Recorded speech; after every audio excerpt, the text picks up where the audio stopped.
নমস্কার, আমি তরুণ ঘোষ। গতকাল ভিডিও পোস্ট করার পর কেউ খারাপ কোনো কিছু বলেনি, সবাই মোটামুটি আশ্বস্ত হয়েছেন, কিন্তু কয়েকজনের মধ্যে একটু দ্বন্দ্ব রয়ে গেছে।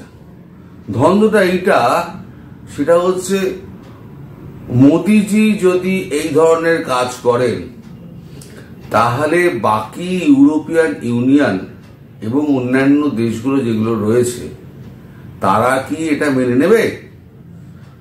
বিশেষ করে চীনের কথা বলা হচ্ছে। আর দ্বিতীয় প্রশ্ন হলো যে একজন বিতাড়িত প্রধানমন্ত্রী তাকে কি ফের ক্ষমতায় এনে বসানো যায়? এই দুটো প্রশ্ন কিন্তু অনেকের কাছ থেকে এসছে। এখন এই প্রশ্নগুলোর উত্তর খুঁজতে গেলে আপনাকে একটু পেছনে যেতে হবে। একটু 1971 সালের কথা ভাবুন। 1971 সালে যে সময়তে ভারত এবং পাকিস্তানের মধ্যে যুদ্ধ হয়েছিল, পূর্ব পাকিস্তান, তখন তো বাংলাদেশ ছিল না, পূর্ব পাকিস্তানের সঙ্গে যে যুদ্ধ হয়েছিল, সেই সময় ভারতের কিন্তু এত শক্তি ছিল না। তারপরে ছিল কি, আমেরিকা বিপক্ষে ছিল, ইউরোপিয়ান ইউনিয়ন বিপক্ষে ছিল, সবার বিপক্ষে থাকা সত্ত্বেও আমাদের লৌহ মানবীয়, ওই জন্য ওনাকে বলা হয় মিসেস ইন্দিরা গান্ধী, তিনি কিন্তু ছেড়ে কথা বলেননি। তিনি একেবারে চোখে চোখ রেখে আমেরিকার যে প্রতিনিধি কিসিঞ্জার, যিনি বার্তা নিয়ে এসেছিলেন যে যুদ্ধটা করবেন না, যুদ্ধটা বন্ধ করুন, তাহলে পরে আমেরিকা ভালোভাবে নেবে না, কিসিঞ্জারের মুখের ওপরে তিনি বলে দিয়েছিলেন যেভাবে অত্যাচার হচ্ছে সেই অত্যাচার ভারতের পড়শি রাজ্য ভারত একদম চুপ করে চোখ বুজে থাকতে পারে না। ভারতের একটা প্রতিবেশীর প্রতি দায়িত্ব রয়েছে। আপনার প্রতিবেশীর ঘরে যদি ঝগড়া চলে আপনি স্বাভাবিকভাবেই তাকে থামাতে যাবেন, এটা খুব সাধারণ নিয়ম। তা আমার প্রতিবেশীর সামনে বা সঙ্গে যে সমস্ত কাজকর্মগুলো হচ্ছে সেগুলো কোনোভাবেই মেনে নেওয়া যায় না।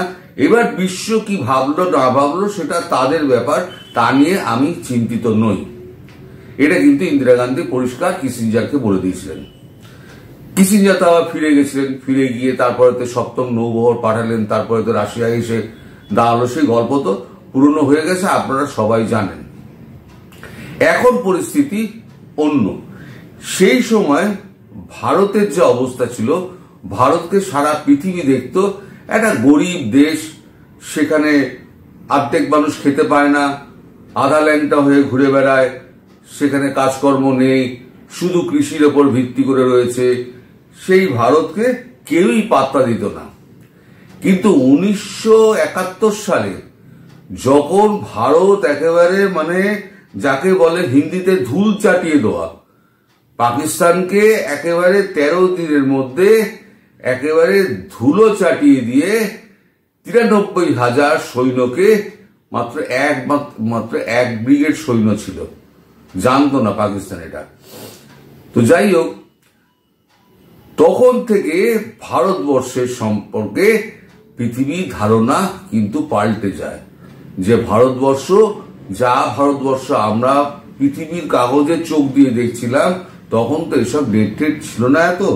পৃথিবীর কাগজ, বিশেষ করে এই সমস্ত মার্কিন যে কাগজগুলো আছে, তাদের তো অপপ্রচার তো তারা সবসময় করে বেড়ায়, এখনো করে বেড়ায়।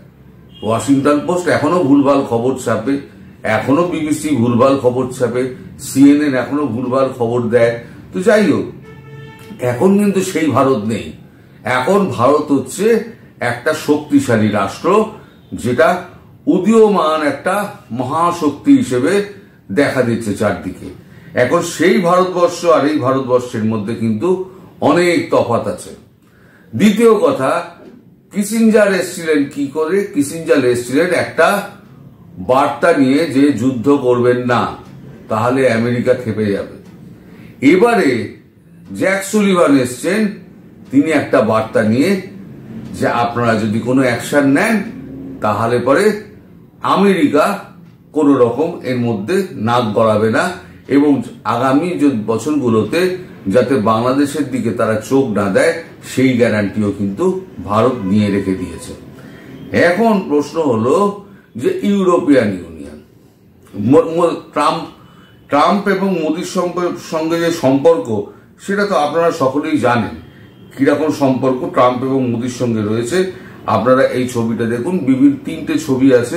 3টে ছবিতে হাউডি মোদি যেটা হয়েছিল 2016 সালে আমেরিকাতে, সেখানে ট্রাম্পের বডি ল্যাঙ্গুয়েজ দেখুন, প্রধানমন্ত্রী মোদির বডি ল্যাঙ্গুয়েজ দেখুন, তাহলেই আপনারা বুঝে যাবেন যে ট্রাম্প মোদির সম্পর্কটা কতটা গভীর।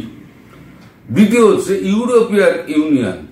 ইউরোপিয়ান ইউনিয়নে এখন যিনি মানে আমাদের কানাডার যে প্রধানমন্ত্রী জাস্টিন ট্রুডো, তার অবস্থা কিন্তু খুব খারাপ। জাস্টিন ট্রুডো এবার নির্বাচনে জিততে পারবেন না।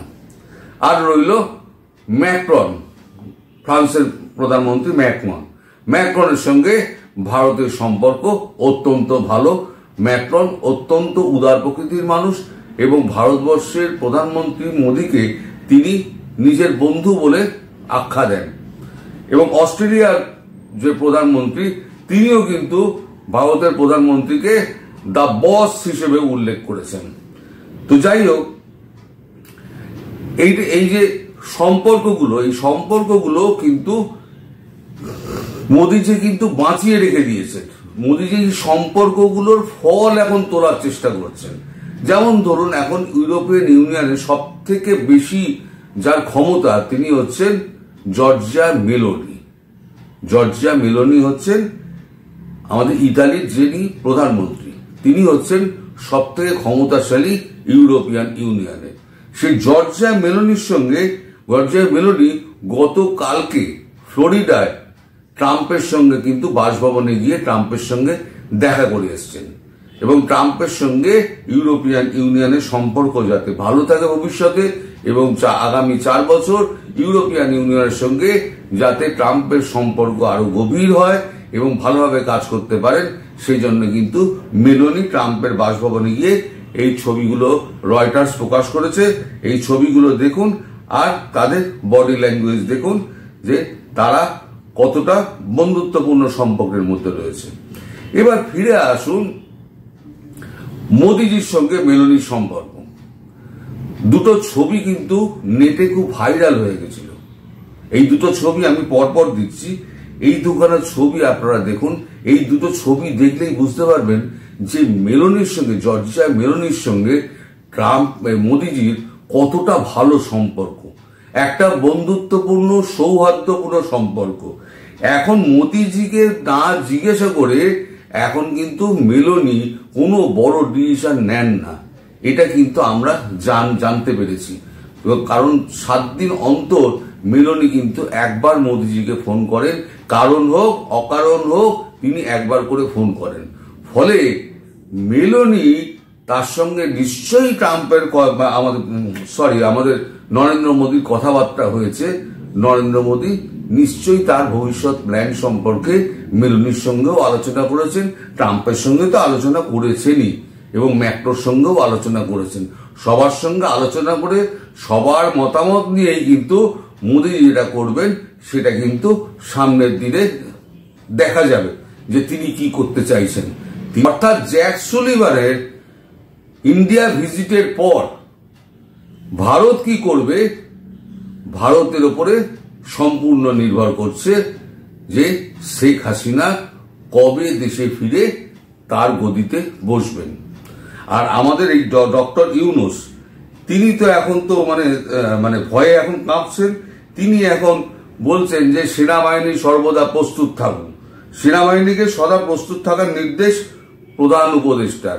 আরে সেনাবাহিনীকে প্রধান উপদেষ্টার উপদেশ দিয়ে কি হবে? যদি ওখান থেকে আমেরিকা থেকে ট্রাম্প একটা হুঁশিয়ারি দেয় যে তোমরা যে কাণ্ড করে বেড়াচ্ছ তাতে তোমাদের আর জাতিসংঘের সৈন্যবাহিনীতে তোমাদের জায়গা হবে না, পেন্টাগন খুলে যাবে। আমাদের যিনি ওয়াকারুজ্জামান আছেন না, তার পেন্টাগন হলুদ হয়ে যাবে। কারণ বলেছি না যে পকেট হচ্ছে বড় ব্যাপার, পয়সা দুনিয়া চলে পয়সা। পয়সা যখন দেখবে যে পকেটে টান পড়ে যাচ্ছে না, তখন দেখবেন সুরসুর করে ভারতের গায়ে চলে এসছে এবং বলবে যে স্যার কি করতে হবে আমায় বলুন। তখন মোদিজি বলবেন পুরো মাঠে নেমে সব ঠান্ডা করো, ঠান্ডা করার পর যখন কাজ হয়ে যাবে তখন আমায় বলবেন। তারপরে ঠান্ডা হয়ে গেলে অবস্থা সিচুয়েশন যখন নর্মাল হবে, আমরা যখন খবর পাবো সব সিচুয়েশন আন্ডার কন্ট্রোল, তখন শেখ হাসিনাকে নিয়ে গিয়ে প্রধানমন্ত্রী হিসেবে তার জায়গায় বসিয়ে দেওয়া হবে। এটাই হচ্ছে গিয়ে মোটামুটি প্ল্যান। ফলে আমেরিকা কি করবে, ইউরোপিয়ান কিভাবে নেবে, আর চীন তো এর মধ্যে নাকি গলাবে না। কারণ চীনের সঙ্গে এখন ভারতের যা সম্পর্ক, এখন মোটামুটি একটু ভালো সম্পর্ক যাচ্ছে। আর চীন এই ছোট ব্যাপারটা নিয়ে চীন খুব মানে কৌশলী। চীন যে দেখে সেখানে কোথায় ফায়দা আছে, ফায়দা যেখানে আছে চীন সেখানে আছে। চীন দেখবে বাংলাদেশে ঢুকে আমার কোনো এখানে ফায়দা নেই, এখানে আমার শুধু টাকাগুলো যা জলে গেছে। এবার যদি প্রধানমন্ত্রী হিসেবে শেখ হাসিনা ফিরে আসেন, তাহলে পরে অন্তত আমার টাকাগুলো যেগুলো ওখানে বিনিয়োগ হয়েছে সেই টাকাগুলো অন্তত সুরক্ষিত থাকবে, তাহলে প্রজেক্টগুলো কমপ্লিট হবে। এবার বাকি রইল রাশিয়া। রাশিয়া তো বরাবরই ভারতের বন্ধু। পুতিনের সঙ্গে মোদিজির যে সম্পর্ক সেটা সারা বিশ্বে সবাই জানে। কারণ সারা বিশ্বকে উপেক্ষা করে মোদিজি কিন্তু রাশিয়া থেকে তেল কিনেছিলেন যখন রাশিয়ার ওপরে বাইডেন যখন স্যাংশন লাগিয়েছেন। এবার হয় এইটা হবে। আর করেছে কি আমাদের ডক্টর ইউনুস, তিনি এই যে আমেরিকা গেছিলেন, গিয়ে তিনি আমেরিকায় এতদিন কাটালেন, ওখানে গিয়ে বিল ক্লিন্টনের সবাই উপস্থিত হলেন। তিনি এমনই বোকা মানুষ, একবার গিয়ে ট্রাম্পের সঙ্গে উনি দেখা করতে পারলেন না।